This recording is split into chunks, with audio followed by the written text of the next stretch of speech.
el PowerPoint de la... ¿Sí se escucha? Sí se escucha, profe. Perfecto. Como siempre, ya saben que no hay ningún problema que ustedes me interrumpan en cualquier momento, cualquier duda, demás. Hoy igual tuvieron encuentro presencial, tuvieron práctico. Tengo entendido que pudieron también sacarse alguna duda. Ya estamos cerca de otra vez de los parciales. Cuando nos demos cuenta, ya vamos a estar rindiendo el segundo y tercer parcial, así que vayan leyendo, es el mejor consejo que les puedo dar en este momento, porque parecen por ahí cortos los temas, pero hay muchos temas. Si Doc, bien no una todos preguntita, el profe. segundo parcial. Sí, escucho, Daniel. ¿Va a ser la misma metodología el parcial que el primero, verdad? ¿Y hoy no lo plantearon en la clase? Uy, la verdad no Hoy tenían escuché tutoría. porque me siento al fondo del Hoy aula y tenían, no me queda la tutoría, no pude. bueno, eso es tema pretoría. La verdad que el titular es quien les puede dar la certeza de cómo va a ser el parcial. Sí, yo les puedo decir que obviamente va a ser escrito. Eh, no sé cuántas preguntas y demás, no tengo idea porque no estoy abocada a la confección del parcial, así que lo que les puedo decir, no les voy a decir honestamente lo que no estoy en conocimiento, pero sí, obviamente va a ser escrito.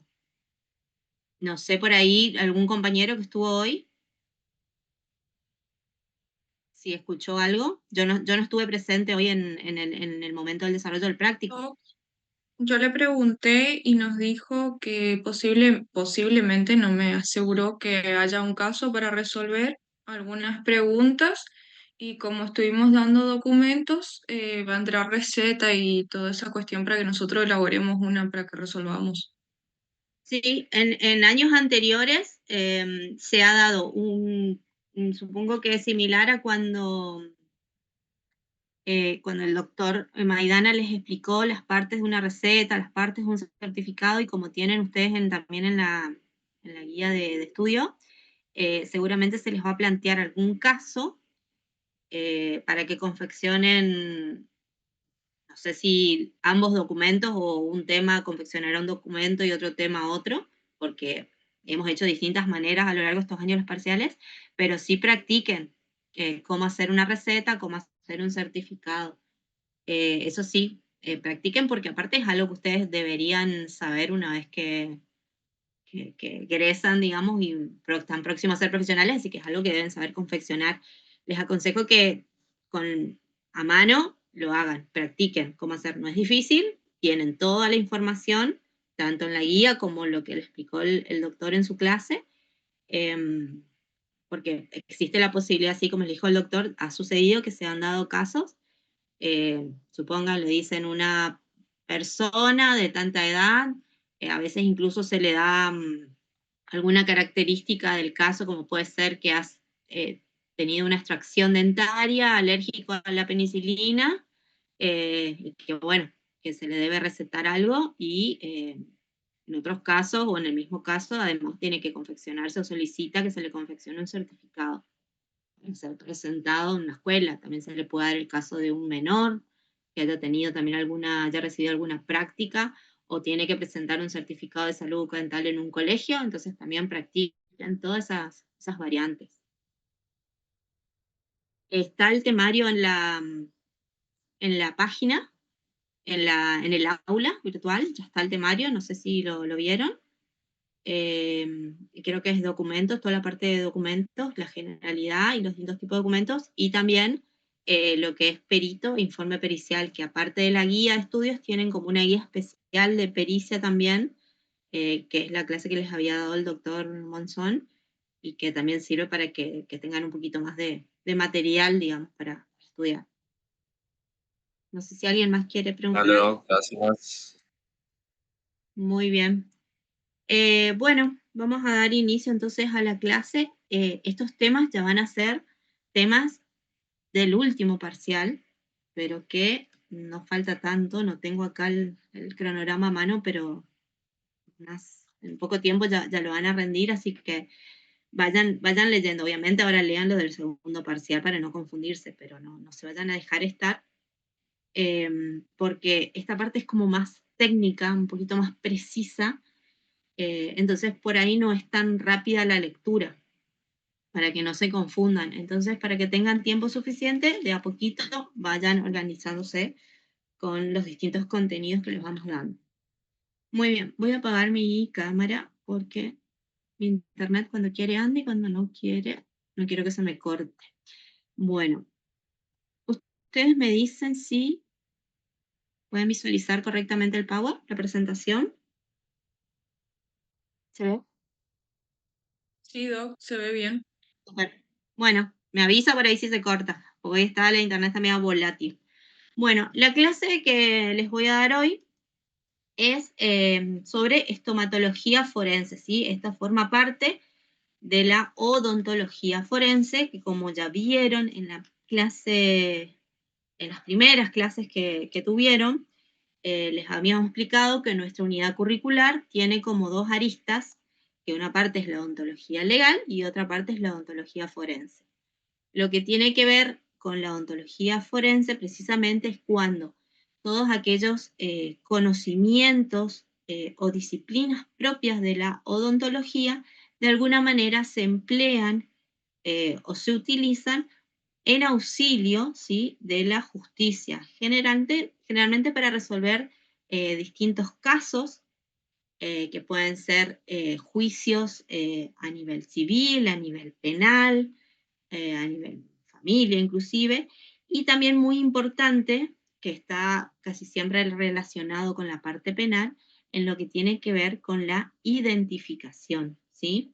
La doctora Blanco, la clase pasada que habían hablado de criminalística, también les dio en una clase, en esa misma clase, les habló de qué es la identificación, qué es la identidad, y son todos conceptos que ustedes tienen que entender para poder, de alguna manera, comprender cuál es la importancia y la utilidad que tiene la estomatología forense.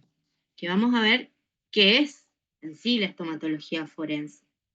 Va a ser una rama o una disciplina propia de la odontología y que lo que va a hacer es aplicar todos aquellos conocimientos estomatológicos para examinar, valorar y presentar indicios bucodentales en auxilio o en interés de la justicia, ¿sí? En este caso, un juez o los abogados piden el auxilio de un profesional odontólogo que actúa como un perito, ¿sí? Y que va a realizar, aplicando diferentes técnicas, que las vamos a ver ahora, distintos procedimientos y métodos para poder tratar de lograr discernir algún conflicto y, más que nada, tratar de llegar a identificar a un sujeto, que puede ser una persona viva, puede ser un cadáver o incluso el perito puede trabajar sobre algún resto, un resto óseo o incluso una pieza dentaria solita que se encuentre en algún lugar del hecho y puede llegar a identificar distintas cuestiones, como van a ver ahora más adelante, que tienen que ver no solo con la identidad del sujeto, que sería el objetivo primordial de estas técnicas, sino a veces no se llega a identificar o determinar particularmente la identidad de una persona, pero sí se puede estimar, por ejemplo, la edad aproximada, la estatura, el género biológico, si es femenino o masculino, y distintos caracteres que todas estas técnicas, mediante su aplicación, son de gran utilidad, ¿sí? Y que los conocimientos van a ser propios del odontólogo.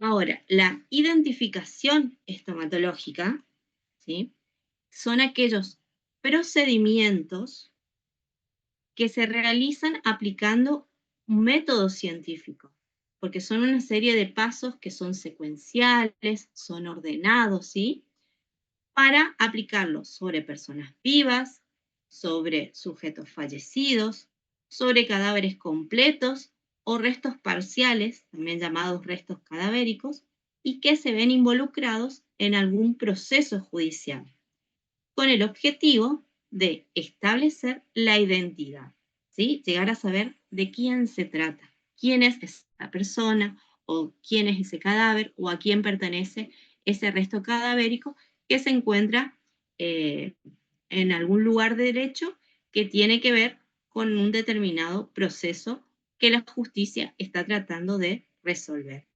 Generalmente esto pasa en aquellos lugares, por ejemplo, donde hubo un robo, donde hubo un asesinato, donde hubo algún hecho relacionado con alguna violación, ¿sí? Son múltiples los delitos en los cuales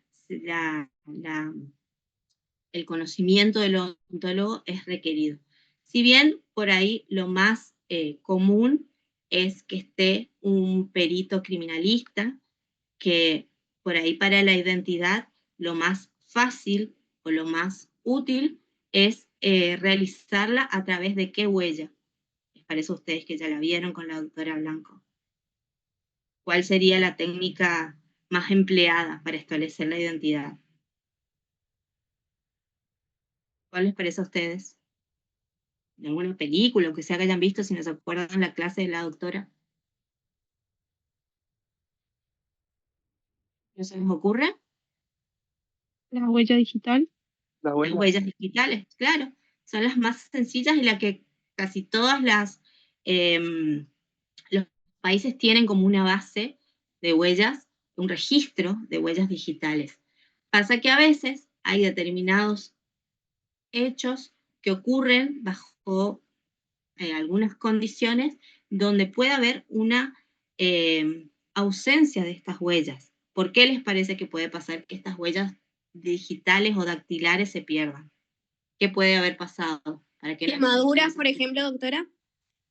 Por ejemplo, en algún incendio, sí. ¿Qué más? Grandes descomposiciones cadavéricas. También. Se pierden, ¿sí? ¿Qué otro tipo? Por ejemplo, imagínense algún cadáver que se encuentra en el agua, por ejemplo, ¿sí? Un ahogado, o que estaba en inmersión y eso sufre una descomposición rápida. Generalmente las huellas digitales, si bien son una técnica muy utilizada, bastante sencilla de obtener y de hacer un cotejo, que hoy en día ya es todo computarizado y digitalizado, también son muy fáciles de que esta parte, las extremidades, se alteren por distintos agentes que pueden ser físicos, como el fuego, que es el calor, el agua, o agentes químicos, ¿sí? La misma descomposición las altera, entonces hay que recurrir a otro tipo de reparos anatómicos, y ahí nos encontramos con la importancia de la odontología en la identificación. ¿Y esto por qué? Porque la boca en sí, el área bucodentomaxilar, la podemos considerar como una zona, se la suele decir, de reparo. ¿Esto qué significa? Está muy protegida por músculos, por huesos, y a su vez tiene estructuras y características que forman patrones morfológicos que van a ser singulares en cada individuo, como pueden ser las características de la dentición, como pueden ser las huellas dejadas por los surcos de los labios, como pueden ser las arrugas palatinas. También vamos a ver que hay determinadas observaciones que pueden hacerse para determinar la edad a través de la angulación del ángulo goníaco, de la rama ascendente, del maxilar inferior, la posición del agujero mentoniano también va a variar con la edad. Son un montón de estructuras y de características anatómicas, histológicas, que hacen a que en sí la cavidad bucal tenga una fuente muy grande de información. Obviamente que hay que contar con los conocimientos apropiados y aplicar los métodos correctamente para que, mediante estas técnicas estomatológicas, pueda lograrse la identificación de un sujeto, ¿sí? Ahora vamos a ver igual cuáles son esas técnicas. Otra cosa muy importante y que es como la estrella de la cavidad bucal es que tenemos un tejido que es el más duro de todo el organismo. ¿Qué tejido es? Me imagino que ustedes lo saben. El esmalte, la superficie, las piezas dentarias. Claro, la superficie del esmalte, las piezas dentarias, es una superficie sumamente dura por la composición química que tiene y puede resistir la acción de muchos agentes físicos, químicos, biológicos y permanecer inalterable, ¿sí? Así que, como les digo, teniendo los conocimientos adecuados e implementando correctamente las distintas técnicas que tienen cada una su propia metodología, es posible auxiliar a la justicia y lograr la identificación de una persona que puede estar viva o puede ser un cadáver, ¿sí?, que se encontró y que se está tratando de determinar de quién se trata, ¿sí? Históricamente, hubieron distintos casos. Yo les voy a nombrar muy por arriba, ustedes lo tienen un poquito más desarrollado en la guía de estudio.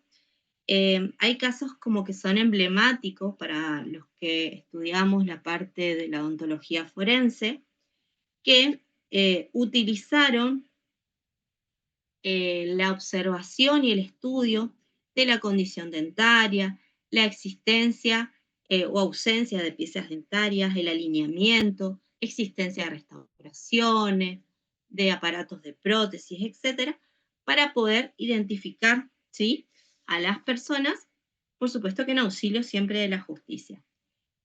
Yéndonos a casos muy antiguos, hay uno que es que lo estudian todos aquellos que se especializan en la parte de odontología forense, que es el caso del emperador Claudio, que tenía, por supuesto, tenía su esposa, pero tenía un amante.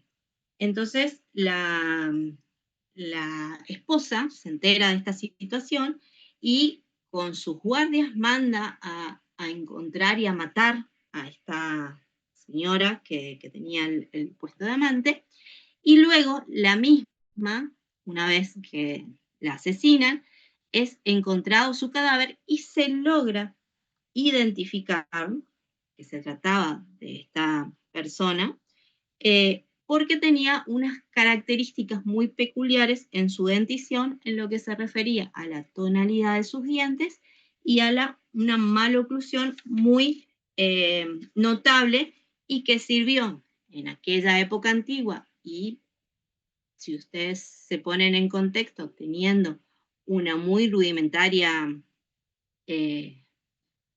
condición, digamos, para poder hacer estos tipos de emplear este tipo de técnicas, con una simple observación de estas características singulares, se pudo identificar a una persona que había sido asesinada. Después tenemos el caso del Bazar de la Caridad, que ya les había comentado un poquito el doctor Monzón en alguna de las primeras clases, donde en Francia, en el año 1897, ocurrió un incendio en lo que sería un local comercial, que en ese momento se llamaba un bazar, donde había muchas personas dentro. Fallecieron cerca de 130 personas, y que fueron identificadas en su mayoría a través de las distintas denticiones y el estudio de sus características bucodentales, y esto fue llevado a cabo por ese señor que tienen ahí en pantalla, que era un doctor cubano llamado Oscar Amoedo, y que él estaba, si bien era médico, estaba muy interesado en la parte de que sería lo que conocemos como la odontología forense, y que fue junto con otros profesionales quien se encargó de realizar estas identificaciones mediante la observación de las distintas denticiones de los cadáveres que estaban quemados, estaban con mucha destrucción. Por lo tanto, esta era como los únicos reparos anatómicos que tenía para poder identificar. Y escribió un libro, que es como el tratado, más antiguo de la odontología legal, que se llamó el arte dental en la medicina legal. ¿A qué quiero llegar con esto? Que como les dije en la introducción de la clase, todas las características bucodentomaxilares son tan propias de cada individuo, tan singulares y tan diferentes entre unos y otros, que son muy útiles mediante su estudio y la aplicación correcta de las técnicas, y por supuesto teniendo los conocimientos adecuados, poder identificar, ¿sí? Siempre, como van a ver en las técnicas que yo les voy a explicar hoy y que va a continuar la doctora Belén Blanco en la próxima clase, van a ver que la mayoría de estas técnicas se basan en la comparación o cotejo. ¿Y qué se va a comparar? Se va a comparar el registro actual que uno tiene, ¿sí? Que uno está evaluando, estudiando, con algún registro previo, ¿sí? Que exista de esa misma persona y que se presuma que se trataría de ese sujeto que se está tratando de establecer la identidad, ¿sí? Por ejemplo, les doy un ejemplo así muy básico. Se encuentra, si ustedes ven las noticias, muchas veces, por ejemplo ahora, salió la noticia, no sé si escucharon, de este femicidio que ocurrió en Córdoba. ¿Escucharon el caso? Esta persona uruguaya que mató a la que era su mujer, a la suegra, y aparentemente habría asesinado a un remisero, a un conductor de Uber. ¿Escucharon el caso o no? ¿Están al tanto o no? Sí, doctora. Bueno, supongamos que saben que está desaparecido este conductor de Uber, ¿sí? Está desaparecido. Se hace la denuncia, la policía empieza a investigar, hoy disponemos de cámaras, de señales de celular y demás para más o menos rastrear los últimos movimientos de esta persona, y todo esto ya estoy yo dando un ejemplo que lo estoy inventando basándome en este caso. Supongan que se encuentra un cadáver de un sujeto masculino, ¿sí? Por ahí que no tiene tanta destrucción, pero que se puede ver que fue encontrado al costado de una ruta donde se presume que formaba parte de los últimos recorridos o lugares donde estuvo esta persona desaparecida, y entonces a ese cuerpo que se encuentra se lo somete a estudio. Obviamente que en este caso donde no hay una destrucción posiblemente tan importante, se va a proceder a hacer un análisis de huellas digitales, pero supongamos que se trata de un cuerpo que pasó un tiempo y está ahogado. Entonces, la misma destrucción del agua, de la fauna biológica acuática, destruye el cuerpo, entonces se hace un análisis a través de las técnicas de identificación estomatológica. Ahora vamos a ver cuáles son, pero como les digo, la mayoría se basa en el cotejo, entonces todo lo que el perito observe en ese cadáver que se encontró y que se presume se trataría, como el ejemplo que yo le estoy dando de este conductor de Uber, se va a requerir registros dentales, historia clínica, odontograma, radiografía, fotografías que se hayan tenido en vida de quien se cree que se trataría este cadáver, y se compara. Se compara lo pre-mortem, ¿sí? Lo que ya existía y se pueda disponer, con lo post-mortem, que es lo que se estudió, se registró y se está estudiando de este cadáver encontrado. Siempre es la comparación, el cotejo, si se encuentran o no similitudes de varios registros, ¿sí? De varios estudios que se hagan, y en base a eso se puede determinar o no la identidad. ¿Quedó claro lo que se trata del cotejo comparación? ¿Sí o no?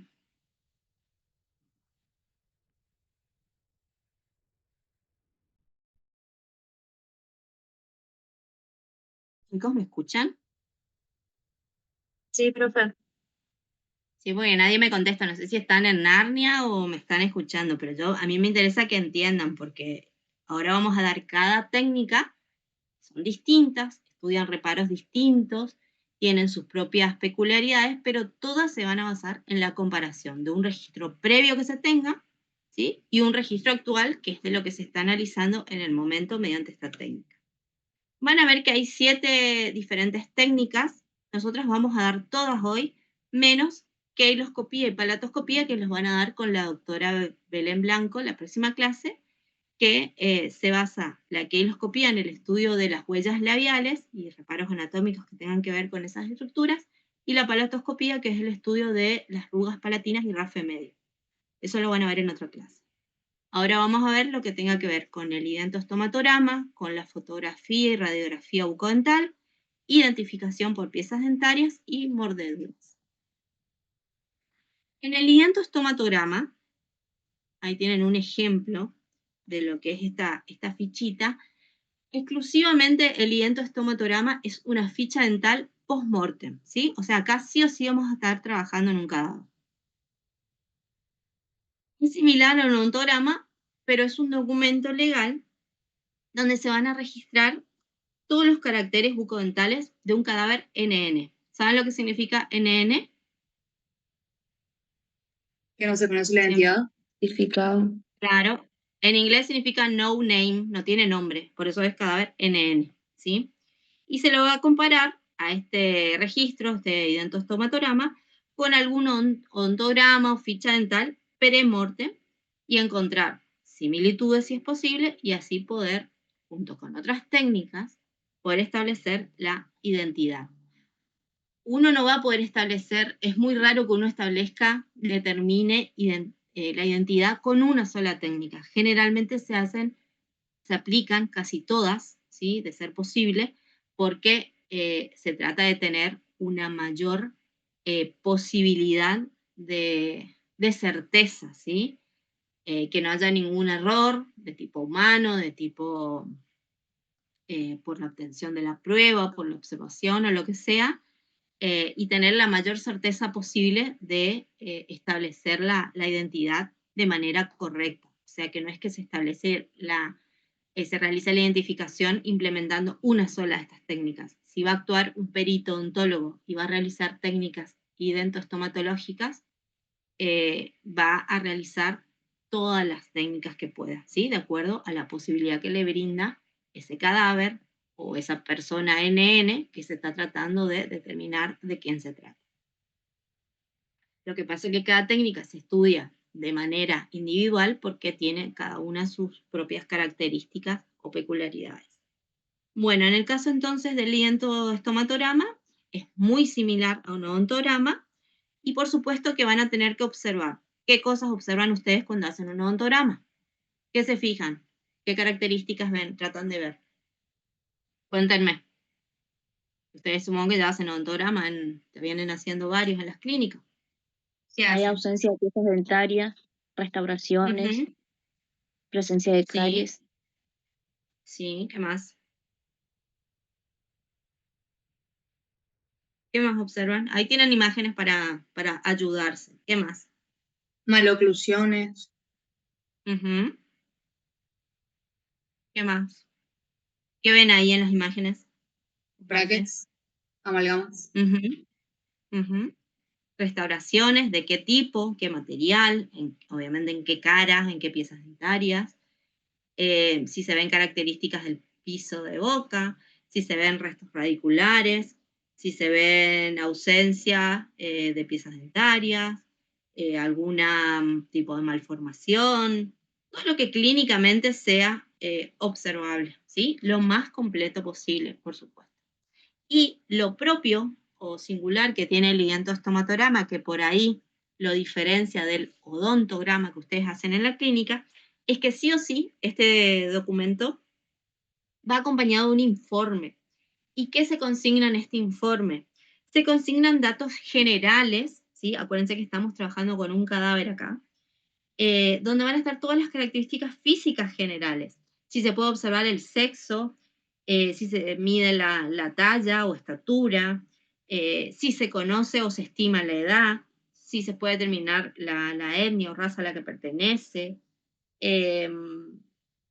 A veces también se lo pesa al cadáver, también se consignan todas las características, si tiene tatuajes, si tiene cicatrices. Generalmente esta parte del informe no la confecciona el odontólogo, la confecciona un médico, ¿sí? Que está, acuérdense que generalmente estos tipos de estudio, la mayor parte de las veces se realiza de manera interdisciplinar o multidisciplinar, entonces participan varios profesionales. El odontograma va a estar abocado a lo que es el identostomatograma y va a estar complementado con el informe que realiza generalmente el médico que está acompañando, ¿sí? Pero bueno, esta es la particularidad que tiene el identostomatograma. Recuerden que entonces que es una ficha dental post-mortem, que va a ser cotejada con algún registro dental que pueda obtenerse de quien se sospecha o se presume que se trata este cadáver que estamos estudiando. Si no llega a haber un registro pre-mortem, igual se anotan las características porque se trata también de aplicar diferentes técnicas o hay otros medios que utiliza la criminalística para tratar la identidad, pero la mayor utilidad o el mayor provecho que se le puede sacar siempre a estas técnicas estomatológicas siempre es la comparación o cotejo con algún registro previo. Bueno, quedó claro lo que es el identostomatograma, así paso a la siguiente técnica. ¿Ninguna duda hasta acá? Avancemos. La otra técnica que tenemos es la fotografía bucodental, que es muy importante, siempre se debe realizar, porque a través de la fotografía no solo registramos mediante la fijación de imágenes características que se puedan ver a simple vista, sino que a veces observando las fotografías obtenidas se pueden ver detalles o características que a simple vista por ahí no se advierten, ¿sí? Incluso a veces se utilizan fotografías en blanco y negro, como van a ver en el caso de las técnicas de mordedura, que son de mucha utilidad y se pueden visualizar mejor patrones o características que por ahí a simple vista pueden pasar inadvertidas. Por eso es importante la fotografía, entonces, no solo por la fijación que se hace de la situación que se está observando, que eso obviamente va a cambiar con el tiempo, por más que se trate de un sujeto vivo o un sujeto o un cadáver, porque en ambos suceden cambios. Si por ejemplo es un sujeto vivo y tiene algún tipo de lesión o herida, esa herida va a ir cicatrizando, ¿sí? Si se trata de un cadáver, si bien la herida no cicatriza porque no tiene ese proceso de inflamación y reparación, pero el cadáver también tiene sus propios procesos biológicos normales en cualquier persona fallecida y que van sucediendo con el tiempo y que también van a cambiar esas características que uno está observando en un determinado momento. Entonces, la importancia es la fijación y también poder advertir o visualizar características o detalles que por ahí, a simple vista, pasarían desapercibidas. Ahora, se van a hacer distintas tomas, ¿sí? Distintos ángulos de fotografía que son como normados y que están establecidos.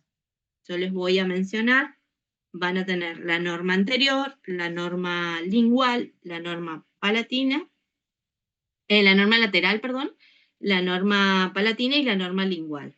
A ver, yo les voy a leer cada tipo de ángulo fotográfico y ustedes me van a decir, de acuerdo al número que observan ahí, a cuál les parece que estoy haciendo referencia. Si yo hablo que la norma anterior se toma la fotografía estando piezas dentarias en oclusión y se deberían de visualizar las caras vestibulares de las piezas dentarias abarcando de primer premolar derecho a primer premolar izquierdo. ¿Cuál de todas esas fotografías que ven ahí les parece que es la norma anterior? La 3. Muy bien, Luz, muy bien. Ahora, si yo les digo la norma lateral, vamos a tener lateral derecho, lateral izquierda. También las piezas dentarias en oclusión y se tiene que visualizar desde el segundo premolar hasta el segundo molar o si se puede, mejor, hasta el tercer molar inferior y superior. ¿Cuáles de esas fotografías correspondería a la norma lateral?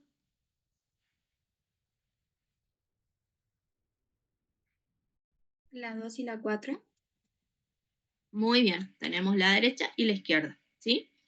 Después tenemos la norma palatina que va a registrar las caras palatinas y oclusales de dientes anteriores y posteriores, respectivamente, y también las rugas palatinas y rafe medio. ¿Cuál les parece de todas esas que sería la norma palatina?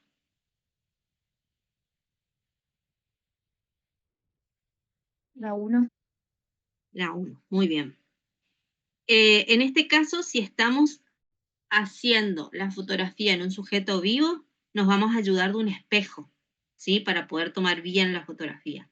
Y si estamos trabajando en un cadáver, nos valemos de las técnicas de autopsia, donde se hacen determinados seccionamientos mediante cortes y se abre mucho más la cavidad bucal y se toma bien la fotografía.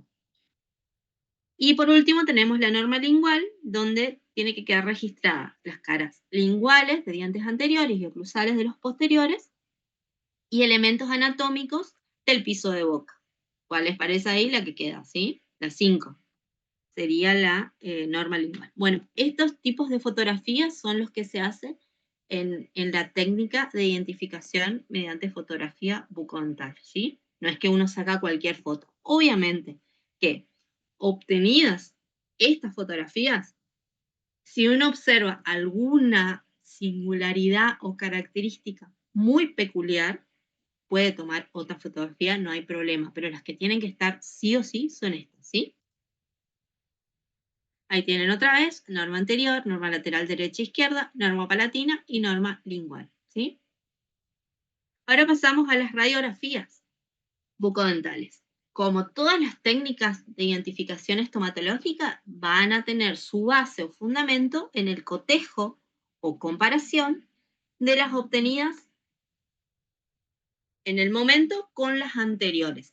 Casi siempre hablamos de pre-mortem y post-mortem, pero no necesariamente va a ser siempre pre y post-mortem porque no siempre estamos trabajando con cadáveres, ¿sí? Salvo en el dientostomatograma, pero si no podemos estar trabajando sobre sujetos vivos, porque hay personas que son encontradas o halladas y no saben, no pueden decir quiénes son, ¿sí? ¿Qué tipo de persona o qué tipo de situación se imaginan ustedes? Que es una persona que es encontrada en algún lugar y no puede decir su nombre o con su identidad, ¿sí? ¿Qué les parece? ¿Qué se les ocurre a ustedes que puede pasarle a esa persona? Persona viva, obviamente. ¿Qué creen? Tiene un Y puede ser secuestro, un por niño, ejemplo, profe. que le hayan secuestrado de pequeñitos. Puede ser, ¿sí? ¿Qué más? O que haya perdido la memoria también. También, ¿qué más?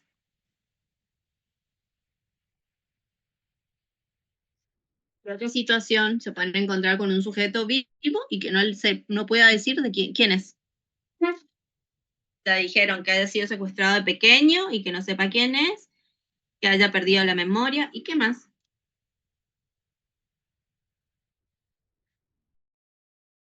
¿Nunca estuvieron en alguna playa o en algún lugar muy concurrido y que se encuentra un niñito muy chiquitito, que a veces no saben ni su nombre o no habla porque es muy chiquitito?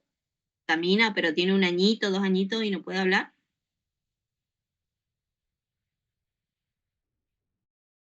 Eso, ¿no? O si alguno es madre o padre, sabrá.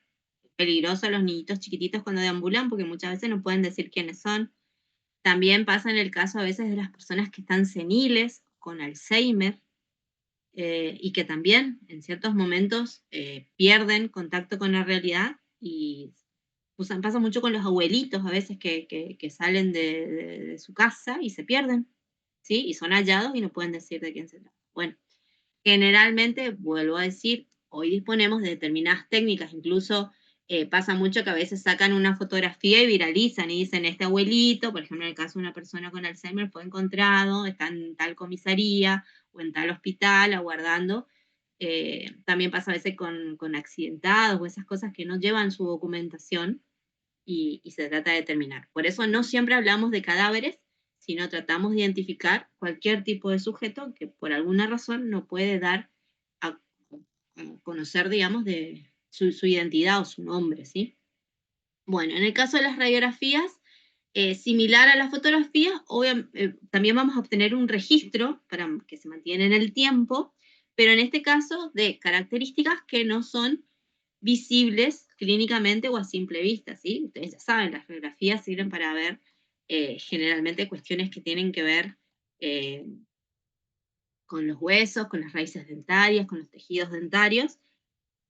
Vamos a hacer diferentes técnicas o seriadas radiográficas que ustedes conocen, las que son utilizadas digamos que rutinariamente en la clínica, las de mordida, las periapicales, las oclusales, ¿sí? Y también aquellas radiografías, ¿sí?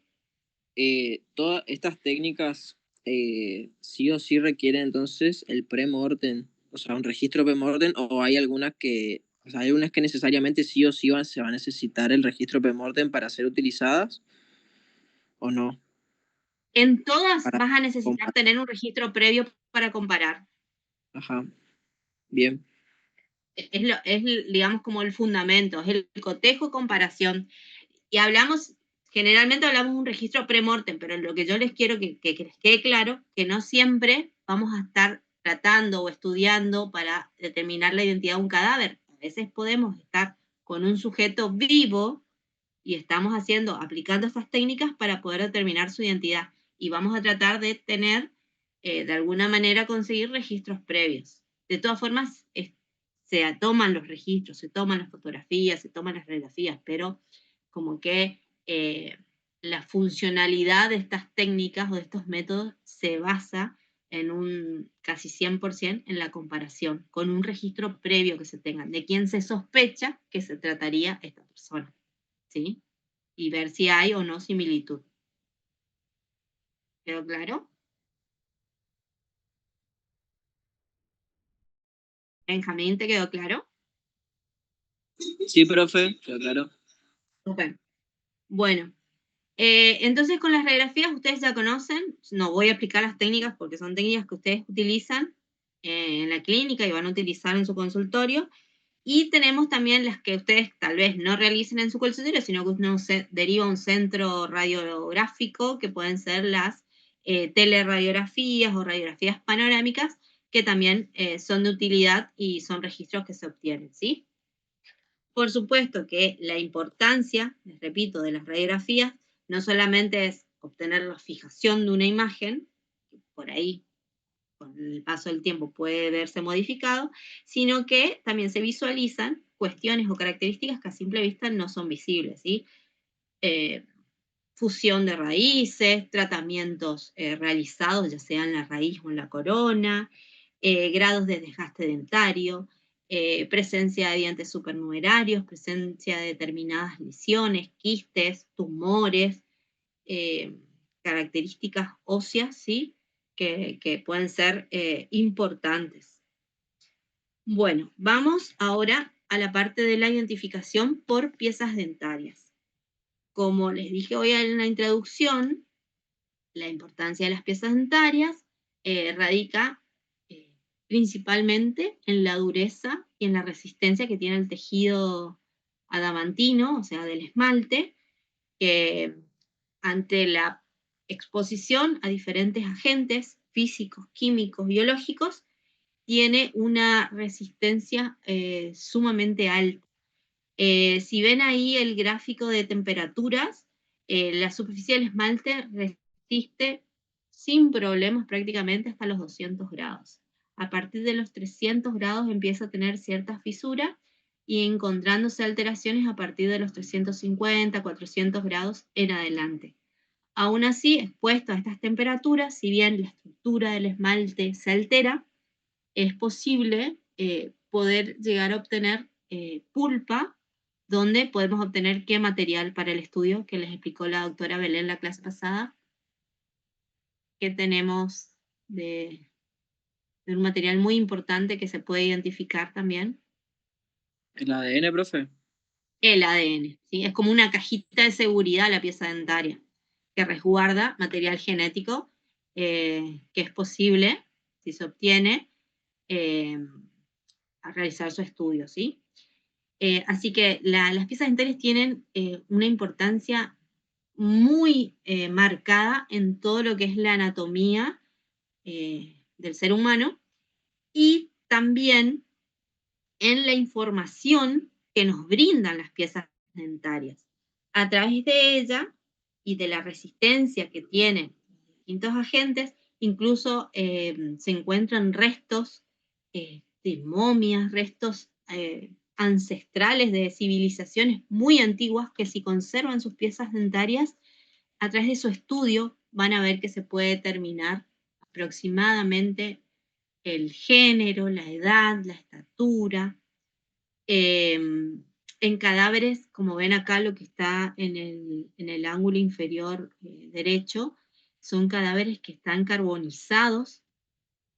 Fíjense la gran destrucción, pero aún así tenemos piezas dentarias casi sin alteraciones, como pueden observarse, y de las cuales pueden realizarse el estudio. Obviamente que en estos casos se hacen autopsias, que les vuelvo a repetir, son determinados cortes que se hacen en partes del cráneo y de la cara, y que permiten tener un mayor acceso. Imagínense que todo esto está rígido, entonces uno puede, a través de esos cortes, acceder y tener una mejor visualización de los tejidos que hayan quedado sin tanta destrucción y proceder a su estudio. Entonces los dientes, las piezas dentarias y los arcos dentarios nos dan mucha información porque son muy diferentes entre una persona y otra.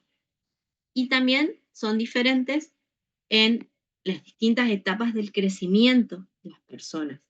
Por lo tanto, si uno tiene los conocimientos y mediante la aplicación de diferentes técnicas, es posible tener mucha información, ya sea del cadáver o del sujeto vivo con el que estamos trabajando, o incluso a veces se encuentran así un cráneo, o a veces se encuentran una o dos piezas dentarias, un hemimaxilar que puede tener o no piezas dentarias, y que a partir del estudio pueden sacarse mucha información, ¿sí?, de esos reparos anatómicos o restos cadavéricos que también son nombrados así. Entonces, ¿qué vamos a poder estudiar o información que podemos obtener del estudio de las piezas dentarias? La edad, la talla o estatura, la raza, el sexo biológico, por supuesto, la ocupación e incluso la nacionalidad. Toda esa información nos dan las piezas dentarias. En el caso de la determinación de la edad, vamos a tener distintas técnicas que se pueden aplicar. Depende si estamos estudiando, por ejemplo, un feto, o sea, antes del nacimiento, y después del nacimiento depende si estamos estudiando a niños o adultos jóvenes o adultos y ancianos, ¿sí? Y van a haber distintos parámetros o métodos que vamos a aplicar para poder determinar aproximadamente, estimativamente, la edad que tendría ese sujeto, vivo o fallecido. Cuando hablamos antes del nacimiento, vamos a estudiar dos signos que se pueden observar en un determinado momento del feto, que es el signo de Palma y Bello y el signo de Villar, que ahora les voy a explicar qué significa cada uno. Y después tenemos en niños y adultos jóvenes, más que nada, todo lo que tenga que ver con la cronología de la erupción dentaria. Eso es algo que como odontólogos debemos saber, debemos tener siempre presente porque nos da mucha información para estimar la edad. También se puede observar la calcificación de la corona temporarias y permanentes, la calcificación de las raíces, el nivel de desarrollo de los terceros molares, el nivel de reabsorción que tengan las raíces, que en el caso de los temporarios se da como una cuestión fisiológica para el recambio dentario, y también hay una reabsorción que suele ser patológica muchas veces, pero también es con el paso del tiempo en los adultos, ¿sí?, a medida que van envejeciendo. Y por supuesto el recambio y caída de piezas temporarias. Todo lo que tenga que ver con la erupción y desgaste dentario, básicamente es lo que se va a observar para determinar la edad. Y en el caso de adultos mayores y ancianos, se aplica el método de Gustafsson, que ahora les voy a explicar en qué consiste. Se determina la edad a través del ángulo coníaco o mandibular y también a través de la posición del agujero mentoniano. Como ven, hay mucha técnica, mucha información que nos pueden dar las piezas dentarias, en este caso, para tratar de estimar la edad. Bueno, vamos con la determinación de la edad, pero antes del nacimiento, cuando el feto todavía está en el vientre, ¿sí?, de la madre. Vamos a tener el signo de palma y vello, que lo que dice o cómo se observa esto es a partir de los 7 meses de gestación se pueden observar la calcificación de las coronas de los molares temporarios, ¿sí? Entonces sirve para estimar la edad de ese feto que obviamente todavía no nació. Y también a los 7 meses de gestación se presenta otro signo, que es el signo de Villar, y que se identifica cuando en el maxilar inferior de ese bebé por nacer hay 3 o 4 tabiques osificados en la zona incisiva. Cuando se observa eso, que corresponde al signo de Villar, se puede determinar que se trataría de un feto de alrededor de 7 meses de gestación. Lo mismo con el signo de palma y vello, observando la calcificación de los molares temporales, ¿sí? Esto es antes del nacimiento. Ahora vamos a ver, una vez que la persona nació, ¿sí? Vamos a ir a lo que es adultos, niños y adultos jóvenes, y como les dije hoy, básicamente es todo lo que tenga que ver con la cronología de la erupción dentaria, todo el recambio dentario. Acuérdense que vamos a tener 2 periodos de tiempo donde se producen cambios en la dentición. El primero de ellos va desde los 6 meses, cuando empiezan a salir a erupcionar las primeras piezas dentarias temporarias, hasta alrededor de los 5 años. Y luego, el segundo periodo de tiempo donde hay un cambio en la dentición va desde los 6 años, ¿sí? Cuando empiezan la caída de algunas piezas temporarias y la erupción de los primeros dientes permanentes, y esto se va a prolongar alrededor de hasta los 15 o 18 años, ¿sí? Entonces, la cronología de las denticiones es algo que todo odontólogo debería conocer. Por ahí es como es algo muy de memoria, por ahí el que no se recuerda, repasa un poquito, está en mucha bibliografía básica de odontología al respecto, por lo tanto es algo que yo acá no los voy a desarrollar, pero tengan en cuenta que conocer esto nos da una información para poder estimar la edad de ese sujeto, niño o adulto joven que estamos observando, ya sea fallecido o ya sea un sujeto vivo o ya sea que estemos hablando de un resto maxilar o mandibular que se haya encontrado, que tenga piezas dentarias, ¿sí? Porque supongamos que encuentran una mandíbula o un maxilar, si tiene algunas piezas dentarias se puede hacer radiografías y ver también los gérmenes dentarios, observar también las características. Ustedes saben que son diferentes las características de los dientes temporarios con los dientes permanentes, entonces todo ese estudio permite estimar la edad. ¿Hasta acá les queda claro? Porque es un poco largo el tema de identificación por piezas dentarias, lo que no quiere decir que sea complejo, pero al ser largo por ahí no quiero que se confundan. Yo avanzo, si no me detienen, yo sigo avanzando para que no nos tardemos mucho. Bueno, después del nacimiento, en el caso de adultos jóvenes y ancianos, los métodos que se usan para estimar la edad, más que nada tienen en cuenta los procesos biológicos de, más que nada, crecimiento y envejecimiento, ¿sí? Normalmente los dientes van a tener un proceso de desgaste que por un lado es normal y fisiológico, y por el otro lado también puede estar asociado a determinadas condiciones patológicas. Pero básicamente en ambos se van a observar una disminución gradual de las superficies incisales o oclusales, ¿sí? Más que nada, aunque también pueden haber otros tipos de desgaste. Generalmente los dos procesos de desgaste dentario más comunes son la atrición y la abrasión. ¿Alguien sabe la diferencia entre estos dos? ¿Conocen de qué se trata la atrición y de qué se trata la abrasión? ¿Alguien me puede definir o me puede explicar con sus palabras a qué se refiere? ¿Nadie sabe la diferencia entre atrición y abrasión?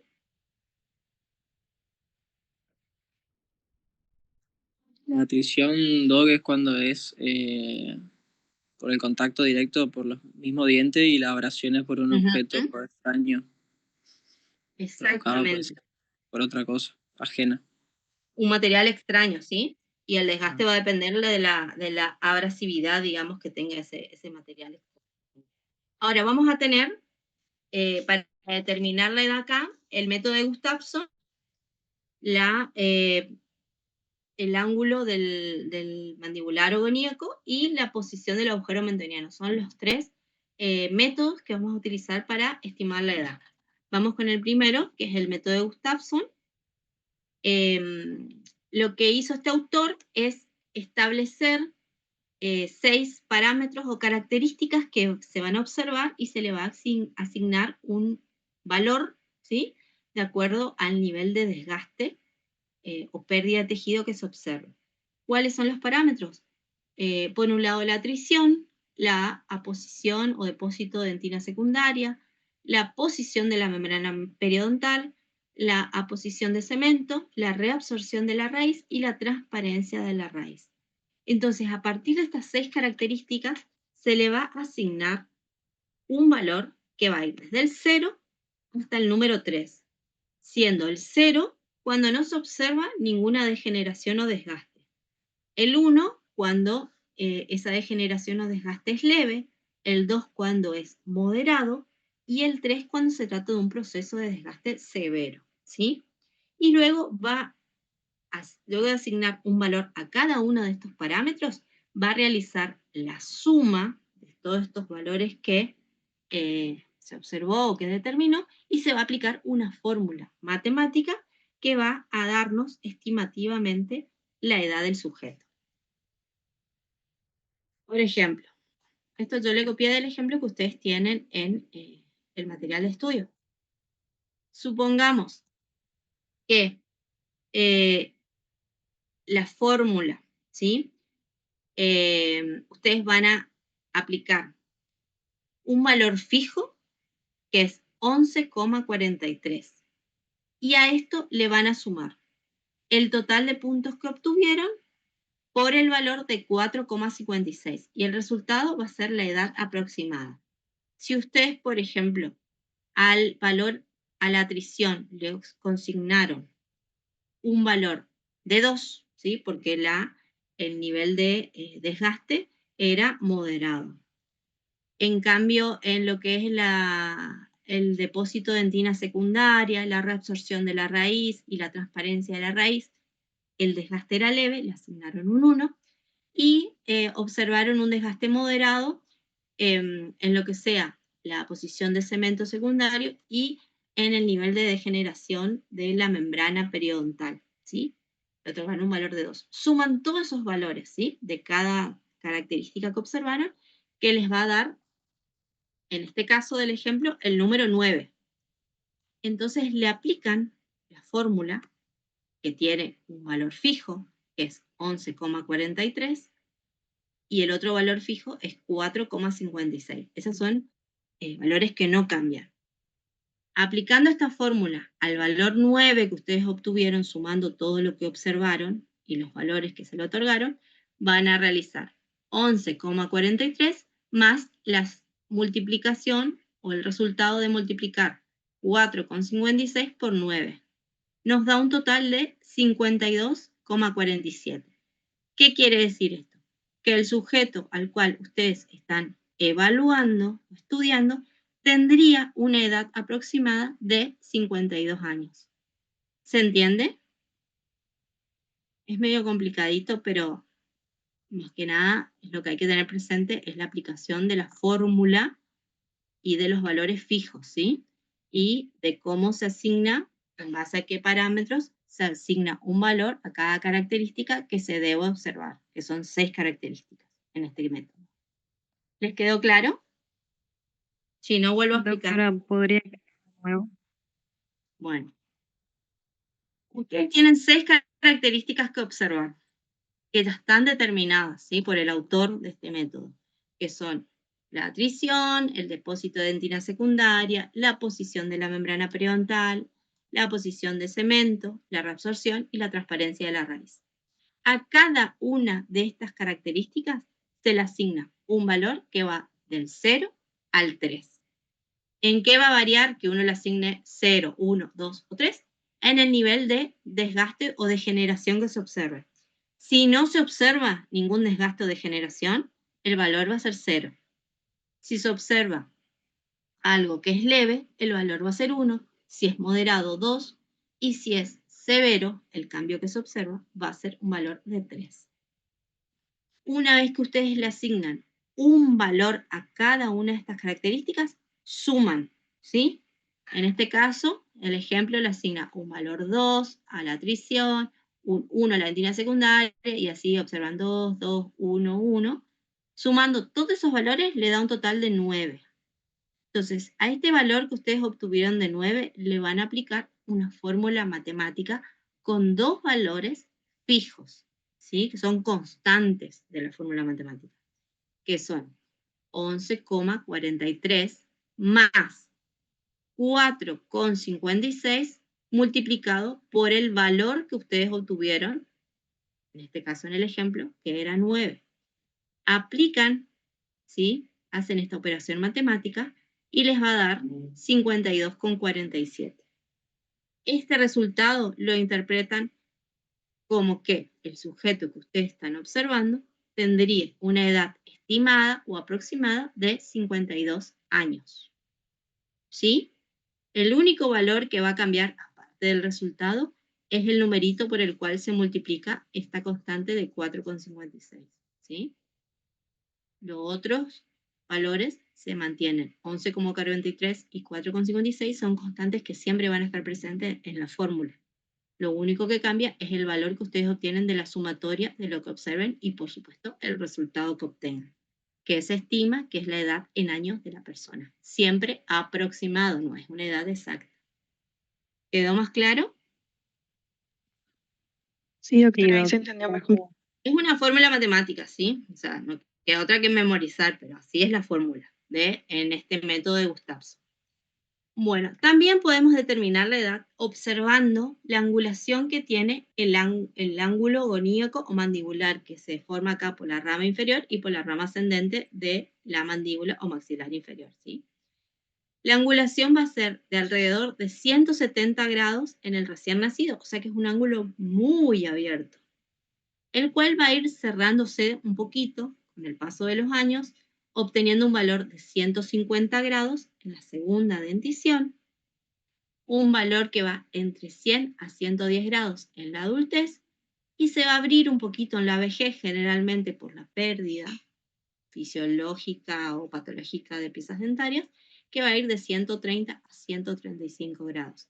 Entonces, supongamos que el perito odontólogo toma la angulación, ¿sí?, entre la rama inferior y la rama ascendente, mide este ángulo, y si tiene, por ejemplo, que es de alrededor o cercano a los 150 grados, podría decir o estimar que se trataría de una persona que es joven, adulto joven, podría ser, ¿sí?, que está alrededor de los 18 a cerca de los 30 años. Es muy amplia la estimación de la edad en este caso, pero acuérdense que no se aplica una sola técnica en el cadáver o en la persona que estamos estudiando. Siempre es la sumatoria de todas las técnicas que observamos, ¿sí?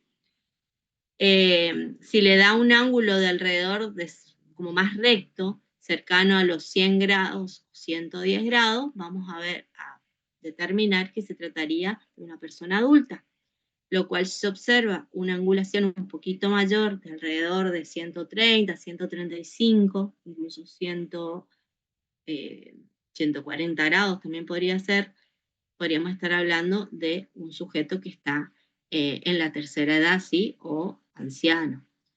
Todo esto es como muy estimativo y muy amplio, no nos da una edad en años, nos da como una etapa, ¿sí?, biológica de desarrollo o envejecimiento del sujeto, ¿sí? Y después, otra característica anatómica que se observa es la posición del agujero mentoniano que va a ir cambiando desde que el sujeto nace hasta la vejez. En el recién nacido se va a ubicar se va a posicionar entre el canino y el primer molar temporal. Sería en el tabique ese que va entre esas gérmenes dentarios. En la edad de los 5 o 6 años, que es cuando estamos próximos a hacer el recambio de las piezas temporarias por las piezas permanentes, el agujero mentoniano se va a ubicar entre el primer y el segundo molar. En la adultez se va a ubicar alrededor de la altura del segundo premolar, y en la vejez, también por el proceso de desgaste dentario, pérdida de piezas dentarias, el agujero mentoniano suele posicionarse más cerca del reborde alveolar, ¿sí? Esto similar a la angulación de la mandíbula, no nos da una edad en años, sino nos da otra vez una etapa de desarrollo o de envejecimiento en la cual más o menos estaría ubicado el sujeto que está en estudio, ¿sí? Bueno, hasta acá tenemos la determinación de la edad por piezas dentarias.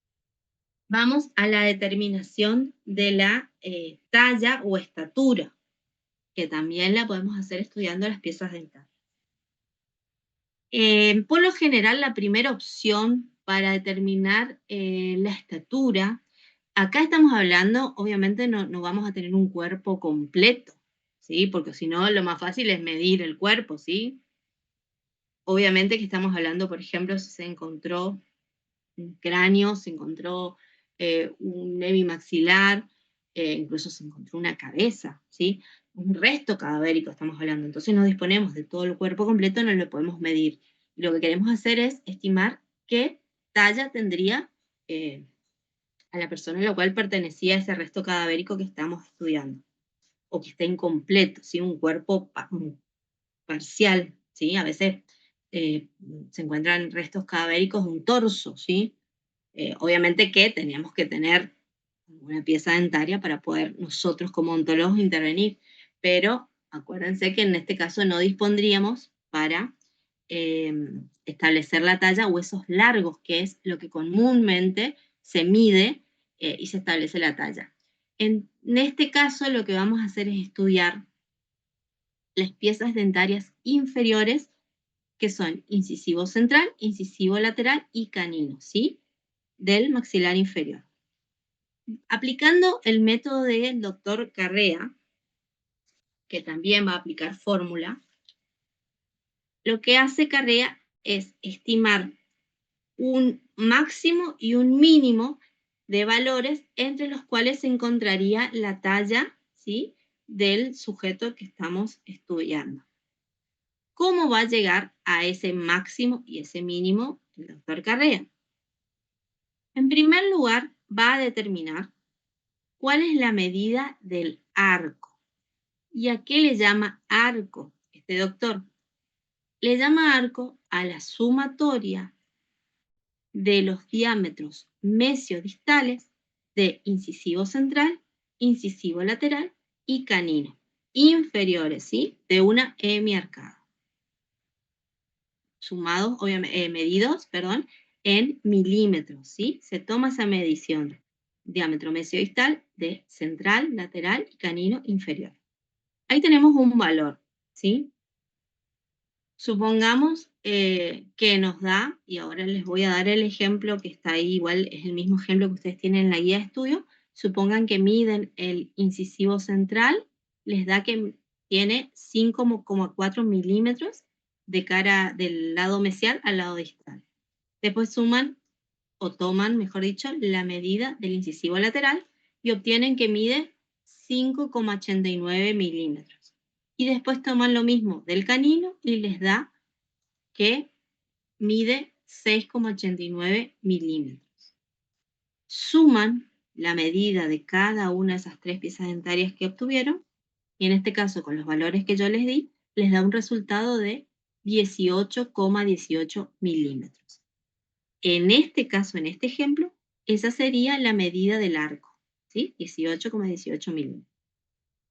Y después va a tomar otro registro para aplicar la fórmula matemática después, que es el radio cuerda. ¿Cómo obtiene el doctor Carrea el radio cuerda? A partir de la medida que tuvimos del arco, que lo obtuvimos en primer lugar, que recién les dije que, basándonos en el ejemplo, es de 18,18 milímetros, la va a multiplicar por un valor que es una constante, que es 0,954. ¿Sí? Y ahí va a obtener un valor en milímetros que va a ser el radio cuerda. Si aplicamos al ejemplo que yo estoy diciendo recién, teníamos un arco que era 18,18 milímetros, multiplicamos por 0,954, nos va a dar un resultado de 17,35 milímetros. Entonces yo acá tengo la medida del arco y la medida del radio cuerda. Una vez que tengo estos dos valores, me voy a hacer los cálculos de talla máxima y talla mínima, ¿sí? Que la ideó el doctor Carrea. Bueno, si ustedes ven mi cursor, ¿ven el cursor o no? Cuando yo lo muevo. Sí se ve. Vamos a basarnos con la medida del ejemplo, ¿sí? Para que sea un poquito más claro, porque es complicado, pero una vez que lo agarran en la mano, no parece tan complicado. Bueno, para calcular la talla máxima, vamos a usar la medida del arco, ¿sí?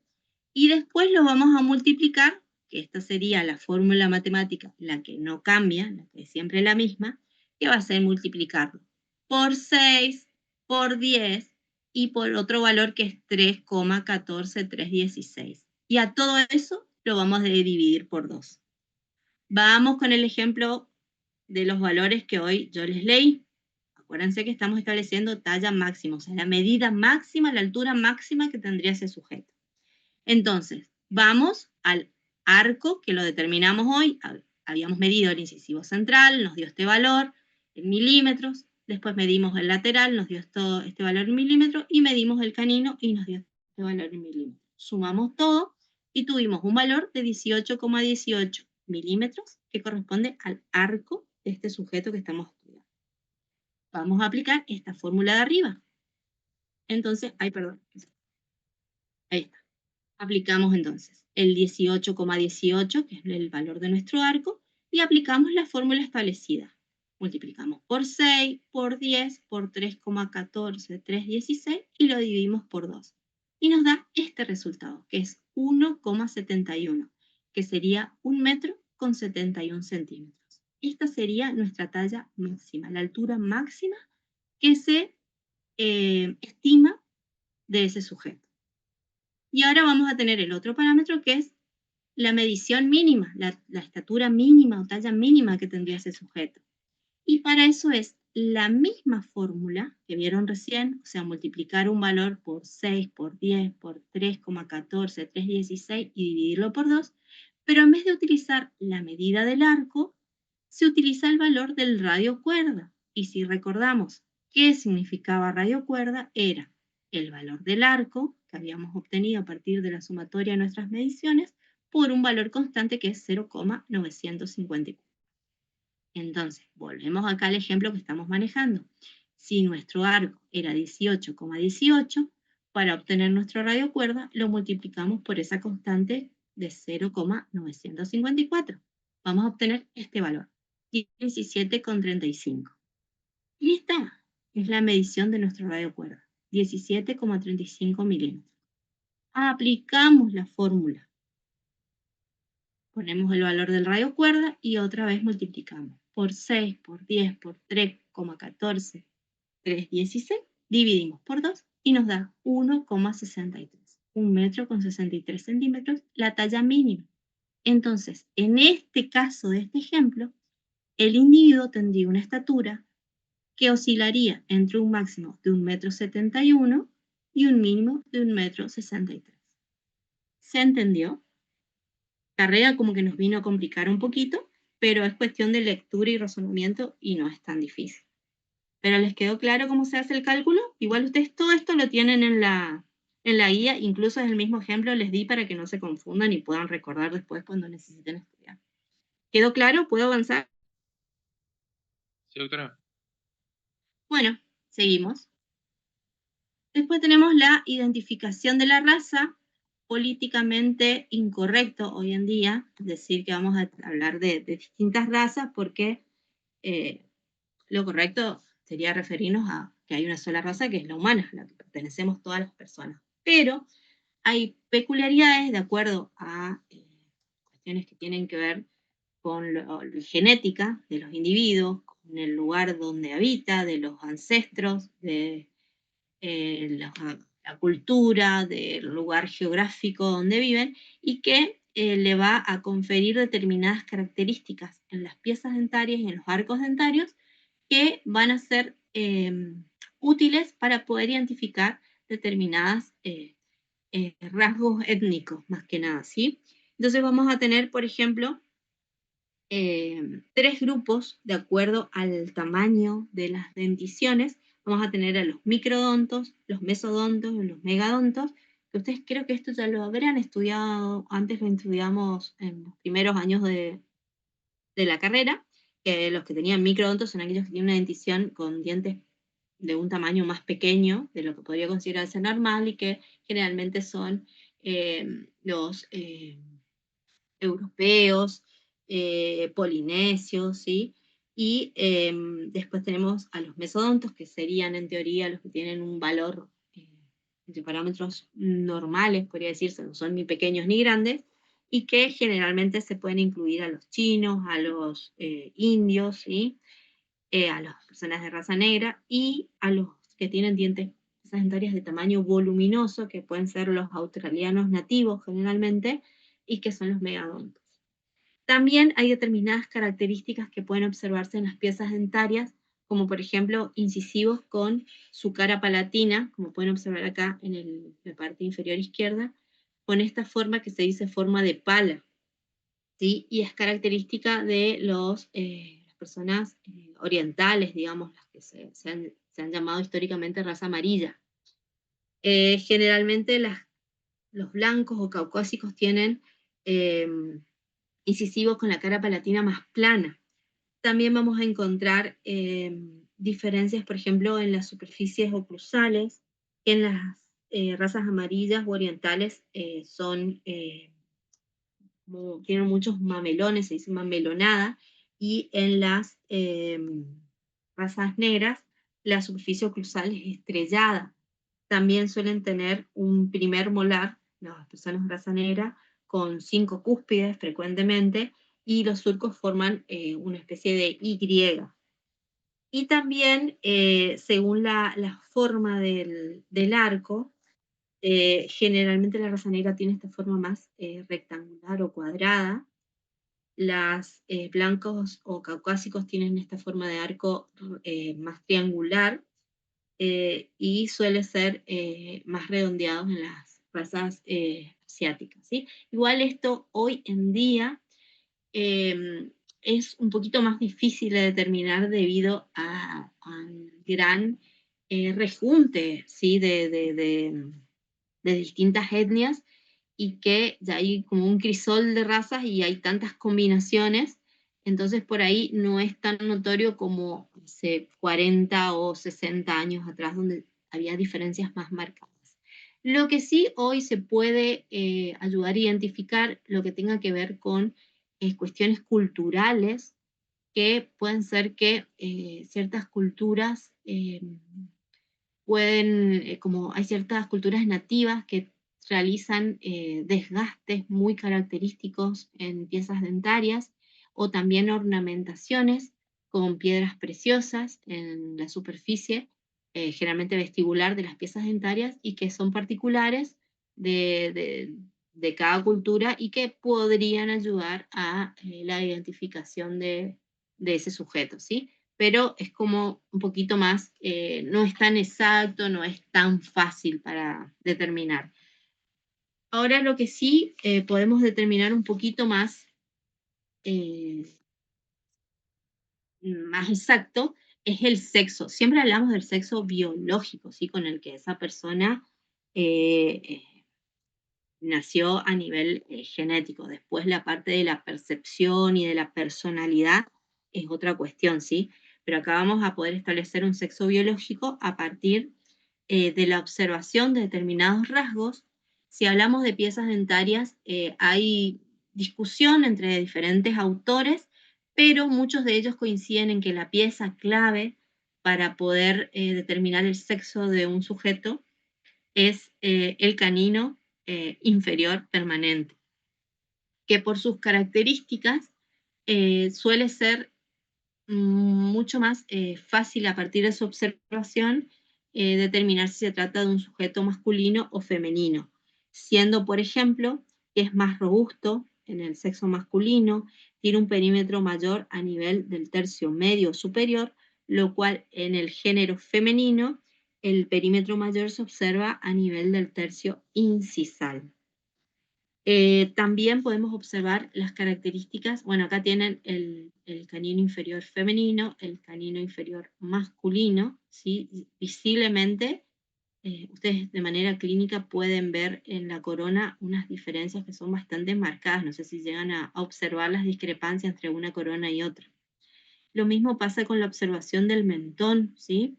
En el caso del masculino, va a haber un mentón más prominente, más angulado, y en el caso del género femenino, del sexo femenino, este va a ser más suave, más angosto. Lo mismo pasa con los arcos dentarios.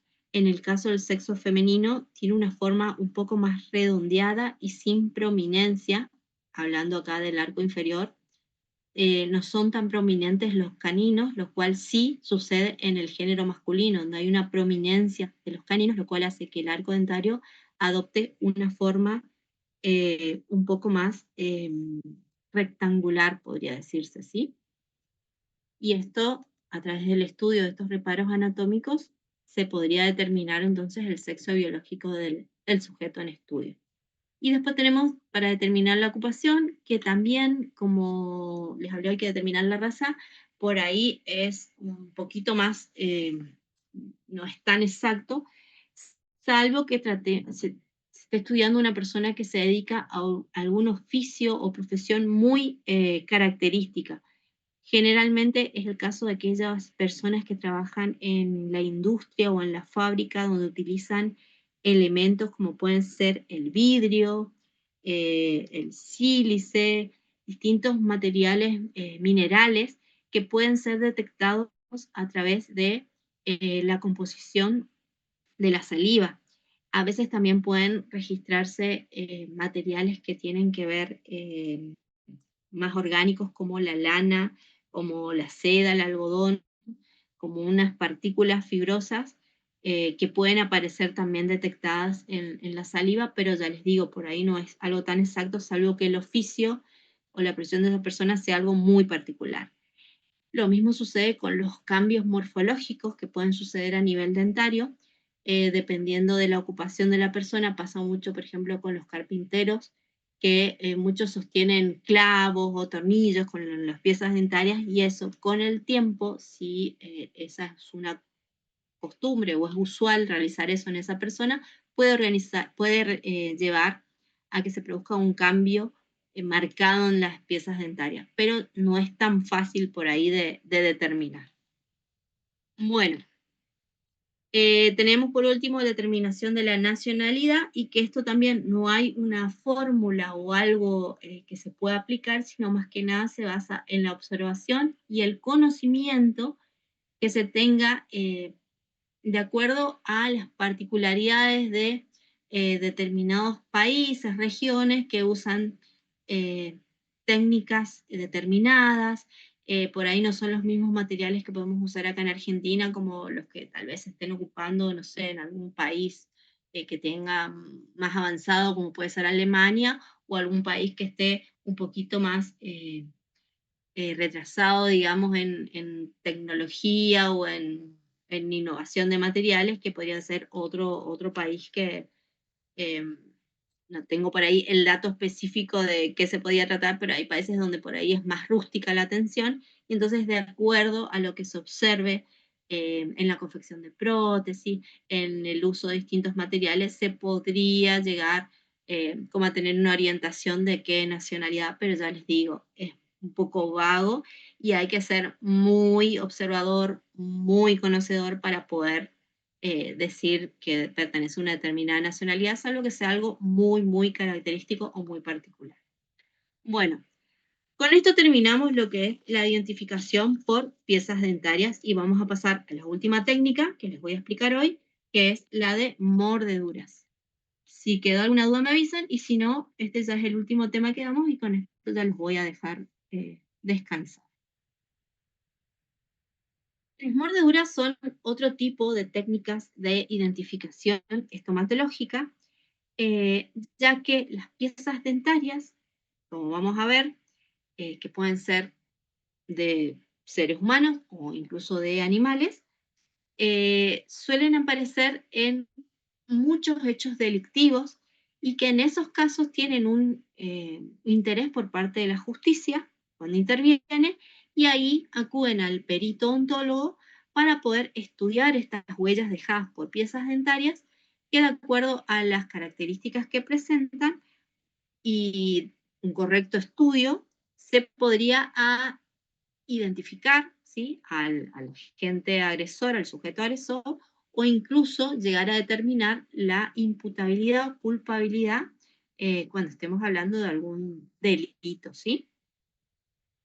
Ustedes saben, no hace falta que les dé mucho detalle o que entre en la temática, porque ustedes, supongo que a esta altura de la carrera, ya saben que la fuerza de los músculos masticatorios es muy importante y hace que los maxilares, a través de las piezas dentarias, actúen como un elemento agresor y que ocasionan heridas que pueden llegar a causar desgarros o arrancamientos de tejido.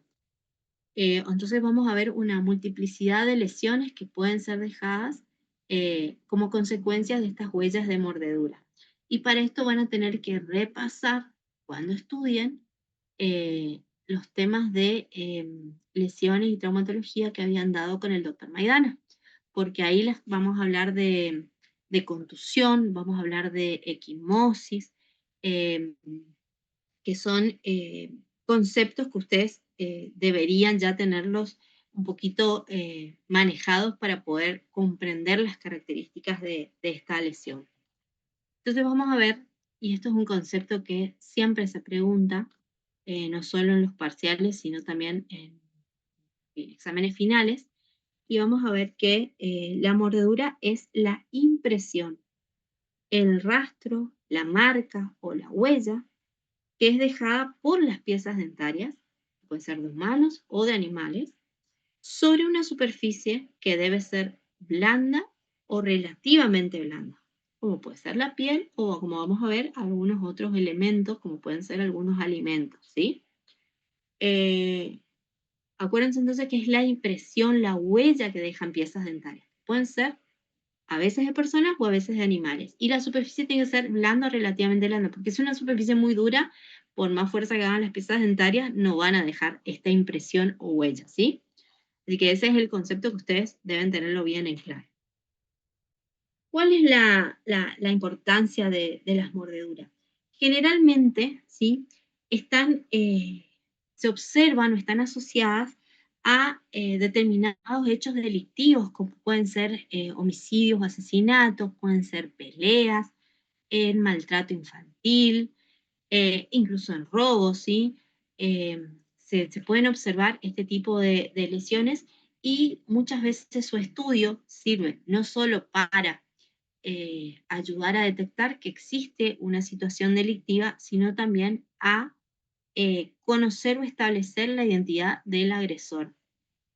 Hay un caso muy, muy conocido, digamos, más que nada por aquellos que nos interesa y que estudiamos la parte de odontología forense, que es el caso de Ted Bundy, que tal vez alguno vio, hay películas en las distintas plataformas sobre este asesino, que fue un asesino serial en la época de los años 70 en Estados Unidos, y que luego de cometer, no me acuerdo la cantidad de víctimas, pero era numerosa, finalmente pudo ser condenado y encontrado culpable a partir de una huella de mordedura que se encuentra en una de sus últimas víctimas, ¿sí?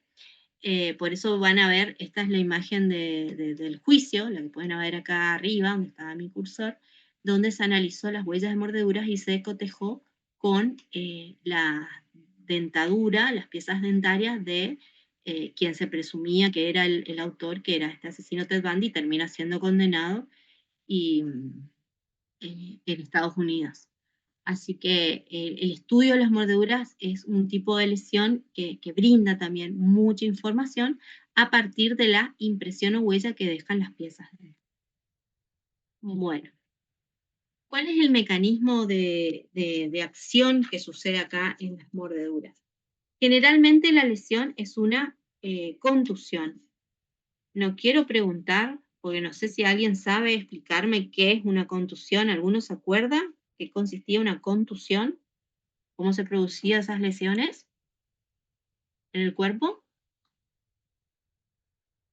Si no lo saben, les aconsejo que estudien, porque va a ser tema del tercer parcial. La contusión es cuando algún agente contundente choca, ¿sí? O se produce con fuerza su contacto con alguna superficie del cuerpo. Y además, en este caso el elemento agresor serían las piezas dentarias, y además actúan fuerzas de presión, de compresión, de fricción y de tracción, ¿sí? Todo eso en forma combinada ocurre en la mordedura, y todo va a depender del tiempo que estén en contacto en las piezas dentarias con esta superficie blanda o relativamente blanda, que en estos casos, como observan en la fotografía, es la piel del cuerpo humano. Y también depende de la fuerza del agresor, del tiempo de contacto, etcétera, etcétera, ¿sí?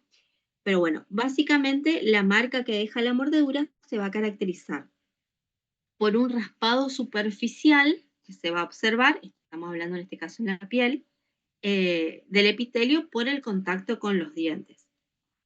Va a haber un sangrado, o sea, hay una ruptura de vasos sanguíneos, ¿sí? Que puede mantenerse por dentro de la piel como una equimosis o puede producir una hemorragia. Y también se desgarran los tejidos, o sea, se observan laceraciones y que básicamente va a hacer que sea visible la huella de mordedura. Vamos a tener que pueden ser estas lesiones de carácter leve, donde se observan indentaciones o pequeñas equimosis puntiformes, como pueden observar acá en esta imagen, ¿sí? Se produce por la ruptura de los vasos sanguíneos. Pueden ser heridas contusas o cortantes, como pueden verse en esta otra imagen, que ya tienen un carácter un poco más moderado o grave, y las gravísimas cuando hay desgarros o arrancamientos de tejido y, por supuesto, hay una hemorragia más marcada y un proceso inflamatorio mucho más importante. Ahí tenemos entonces contusión con pequeñas equimosis puntiformes, heridas cortantes, contusas.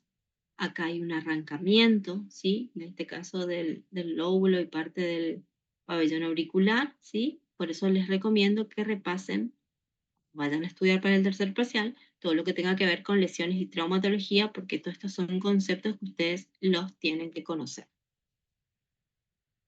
Jurídicamente intervenimos los odontólogos porque generalmente las mordeduras tienen un carácter intencional, hay un dolo, hay una intención de causar esa lesión.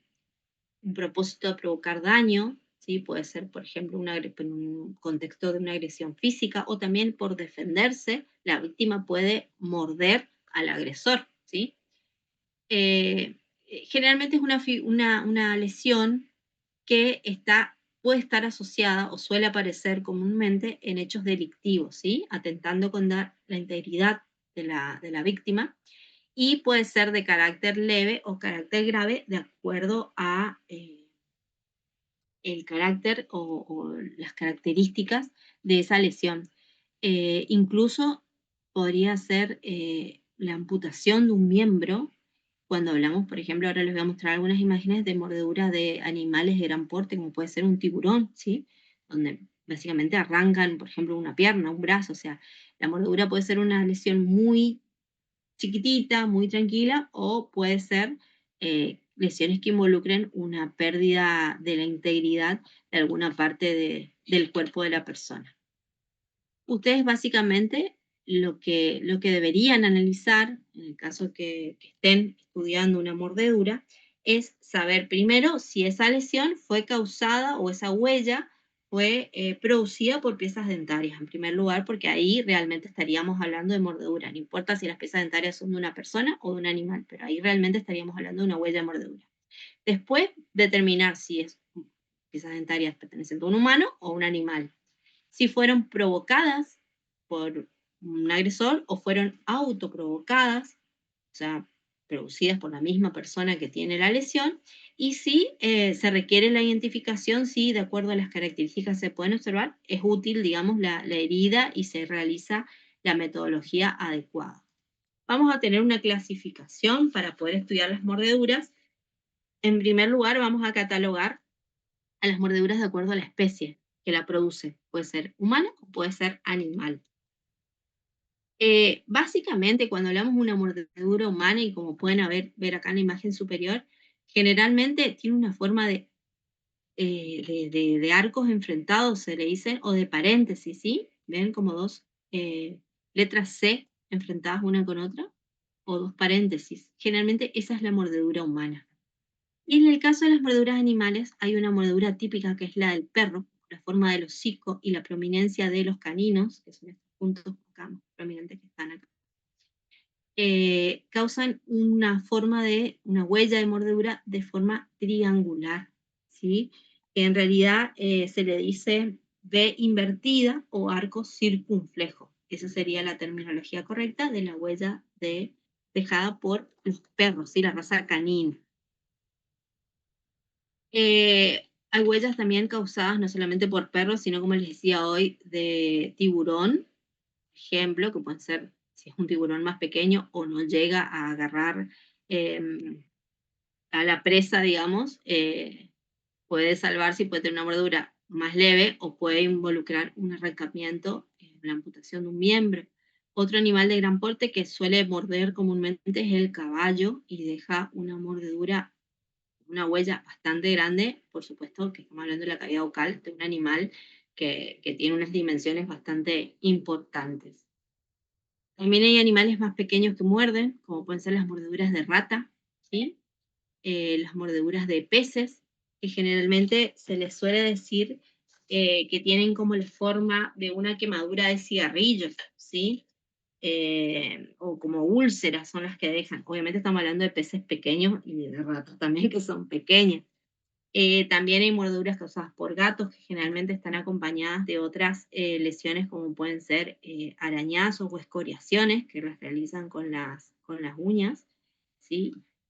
Así que son mordeduras muy características de cada especie y que todo parte del conocimiento que tenga la persona que observa, ¿sí? Porque puede ser una persona que esté observando esta lesión en este dedo del pie y diga, no, esa es una ampolla mal curada, y en realidad es una lesión causada por un animal, en este caso de la fauna acuática. Así que quien realiza la observación debe tener conocimientos para poder aplicar, digamos, esta técnica para poder identificar en este caso al agresor. Después tenemos, según la localización de la mordedura, puede estar ubicada en el cuerpo humano, en superficies blandas o relativamente blandas, como pueden ser alimentos, ¿sí? U otros materiales. Lo clásico es la mordedura de un lápiz, la mordedura de las huellas que se dejan la indentación de piezas dentarias anteriores en una pipa. Hoy en día es muy poco frecuente que alguien fume pipa de esta clase. Pero bueno, las huellas mordeduras pueden aparecer en cualquier superficie que sea blanda o relativamente blanda, ¿sí?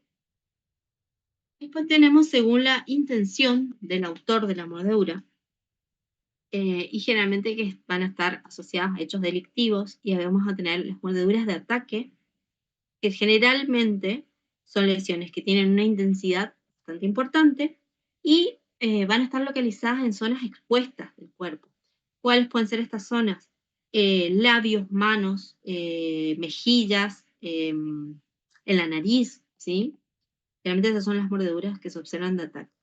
Las de defensa son mordeduras que generalmente realiza la víctima, el agresor, tratando de zafar del agarre o del ataque, y que se suelen observar este tipo de mordeduras en las manos, en los antebrazos, en los dedos, y pueden o no tener distinta intensidad, ¿sí?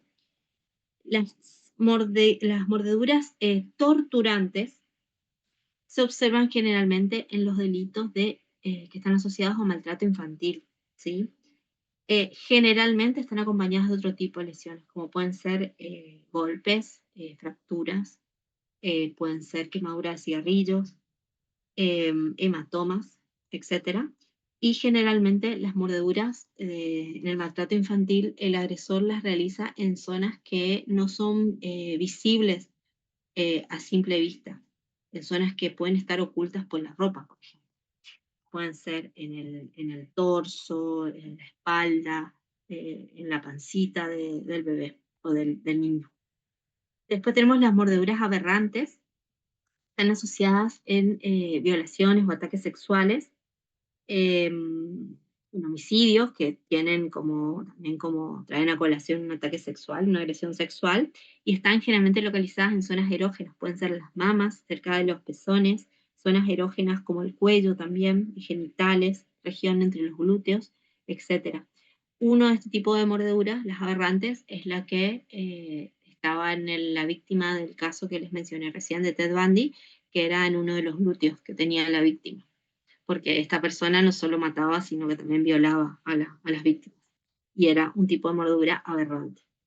Después tenemos las mordeduras simuladas, que son aquellas que generalmente no van a tener gran intensidad, porque son personas que lo que tratan es de hacer pasar como que esa mordedura la realizó otro, y la realizó algún agresor o algo, pero en realidad como está simulando no va a causar realmente una lesión importante.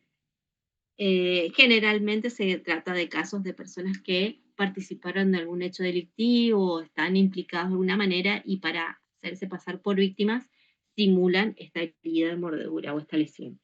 Y después tenemos las accidentales o autoinferidas, que son generalmente en algunas personas que tienen problemas neurológicos o que en una crisis epiléptica pueden morderse, por ejemplo, los labios, la lengua,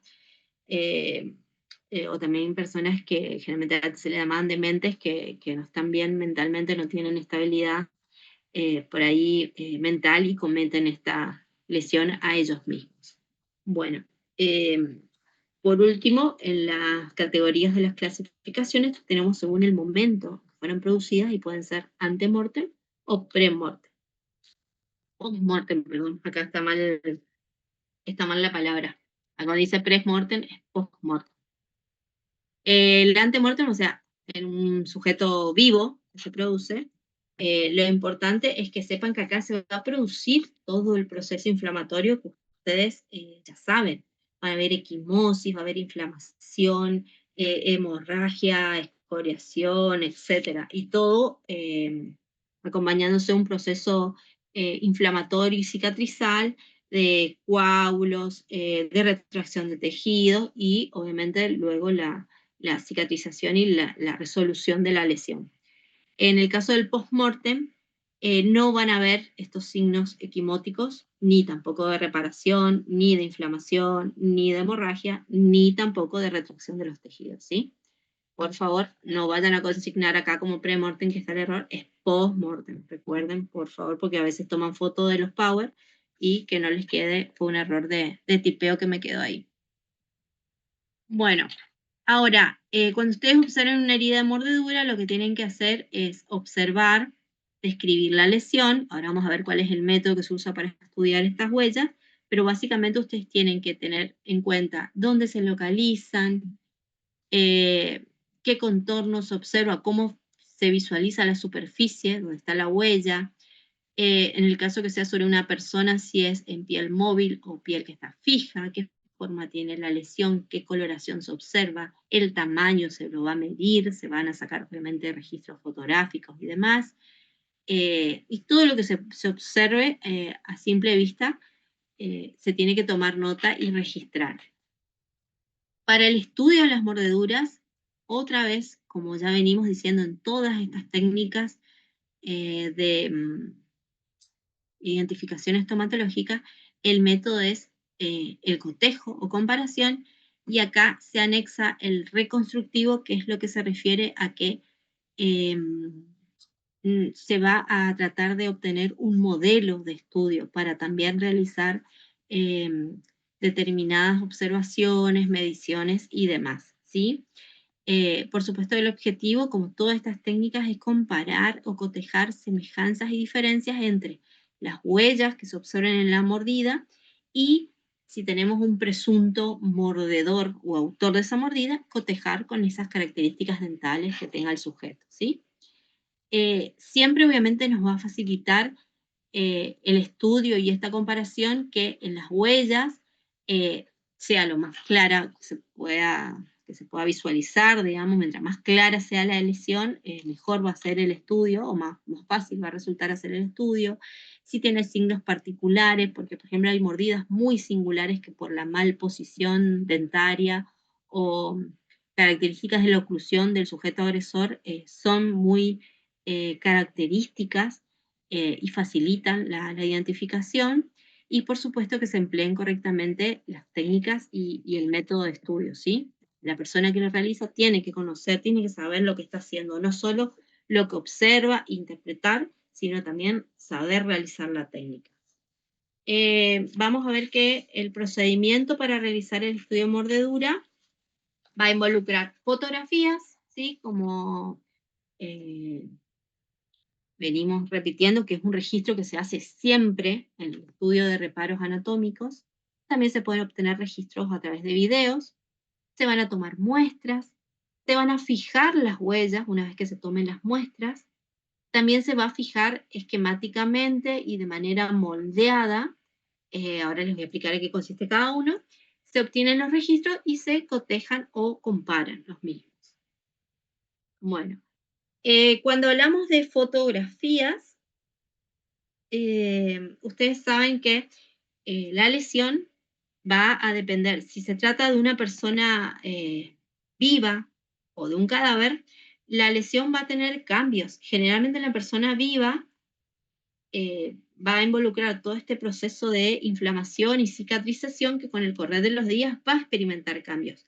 Por eso es importante tomar registros fotográficos, esquemáticos, sacar modelos de lo que se pueda, porque va a ir teniendo diferentes modificaciones del tejido, y por lo tanto hay que tratar de hacer el estudio no solamente lo más rápido posible, sino también registrar y fijar, digamos, lo que se pueda ver de la lesión en sí.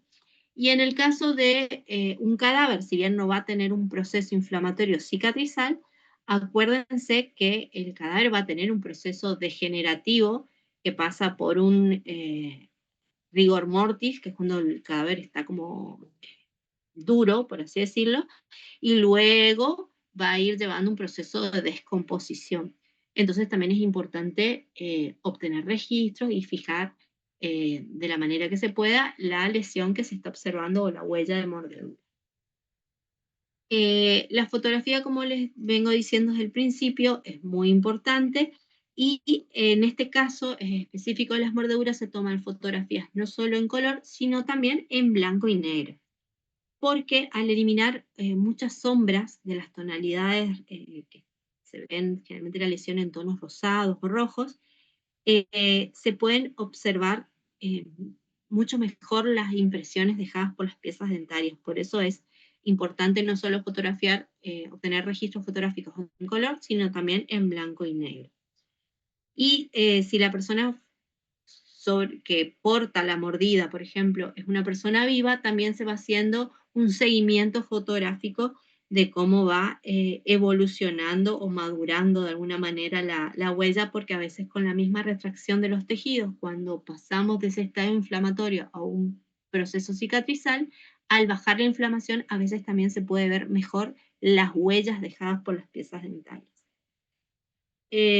Obviamente que en las fotografías se toman mediciones y se van a trabajar obteniendo distintos registros que después se van a cotejar con las fotografías y registros que se obtengan del presunto autor de la huella de mordedura.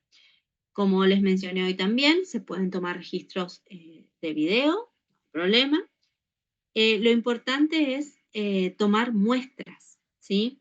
Antes de empezar con la fijación esquemática o moldeada, lo importante es tomar muestras porque muchas veces las heridas de mordedura tienen, por ejemplo, rastros de saliva, que pueden ser del agresor, digamos, y también sangre, que a veces es solo de la víctima o a veces también es del agresor. Entonces es importante tomar muestras, ¿sí? De los líquidos biológicos o sustancias biológicas que puedan encontrarse en la herida.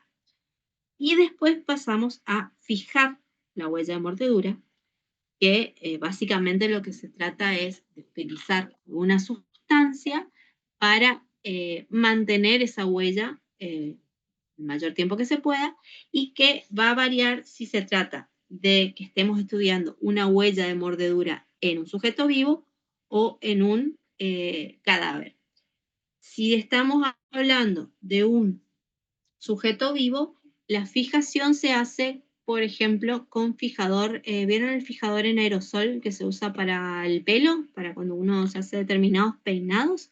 Ese mismo fijador se puede utilizar en sujetos vivos. Que son los aerosoles que se usan en las peluquerías, básicamente. Y lo importante es hacerlo más próximo a cuando sucedió el hecho. O sea, tratar de hacer dentro de las 5 horas. No siempre es posible, pero tratar de hacerlo. Y si se trata de un cadáver, se usa otra sustancia, no se usa el fijador de pelo. En el cadáver se usa formol al 10%. Y les pido que aquellos que tengan la guía, porque hay un error de tipeo en la página 104, donde dice, cuando habla de fijación, dice, si se trata de un cadáver, fijar con un hisopo de algodón embebido en formol al 1%. Ahí le falta un 0, es al 10% el formol que se usa, ¿sí? Eso les aviso para que tengan en cuenta. Si es una persona viva, se usa un fijador en aerosol común, y si se trata de un cadáver, se usa formol al 10% para fijar. Bueno, y después se hace la fijación esquemática, que básicamente es representar esa huella mordedura en un registro de un papel o puede ser un registro digital. Se suelen calcar y se suelen reproducir en una especie de esquema o dibujo. Y en el caso de la fijación moldeada, es tratar de reproducir esa huella de mordedura en un material plástico o duro, que por ejemplo a veces en aquellas huellas que son profundas se pueden tomar impresiones con algún alginato o alguna silicona fluida y a partir de ahí obtener un modelito en yeso. Y siempre obviamente vamos a tomar el modelito de la mordedura, o sea, la fijación esquemática y moldeada de la herida, de la lesión o huella de mordedura, y lo mismo una fijación esquemática y moldeada del presunto agresor para el cotejo y ver si se encuentran similitudes. Y después se hacen todas las mediciones, todos los registros para después eso compararlo, cotejarlo. Las observaciones, no solamente, como les dije hoy, ver la localización de la mordedura, observar la disposición de los arcos, que a veces se pueden presentar arcos que son de forma curva, arcos que son más trapezoidales o triangulares, todo depende de las características de las denticiones del agresor. También las características que dejan las piezas dentarias, cuya impresión se observan en esa huella, a veces pueden verse que son con una figura más curva, ¿sí? Que generalmente es producida por aquellas personas que tienen clase 1 de Angle, no son una oclusión normal, ¿sí? Pero a veces esa oclusión tiene alguna patología y puede ser más angulada o puede aparecer como recta o quebrada, o también, por ejemplo, cuando hay malposiciones dentarias, esa huella se ve como unas indentaciones que se ven alternadas, ¿sí? Y que eso es por la propia malposición que presentan las piezas dentarias del agresor. También cada diente tiene como su propia huella, su propia forma de huella que queda y que es, por ejemplo, los incisivos dejan como unos rectángulos que son como alargaditos, los caninos dejan como una impresión más triangular, los molares generalmente no quedan impresionados en las huellas, es muy raro, pero cuando quedan lo hacen como una forma de rectángulo un poco más ancho.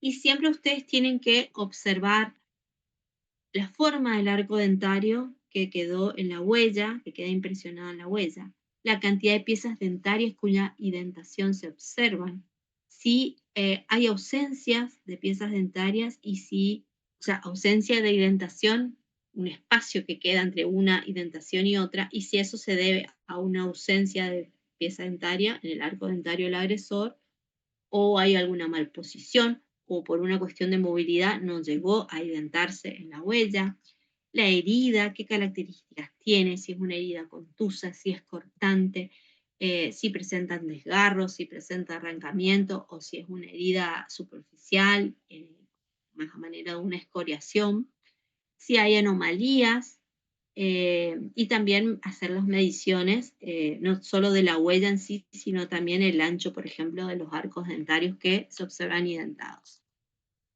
Bueno, se hizo largo el teórico, pero eran muchas técnicas que había que repasar.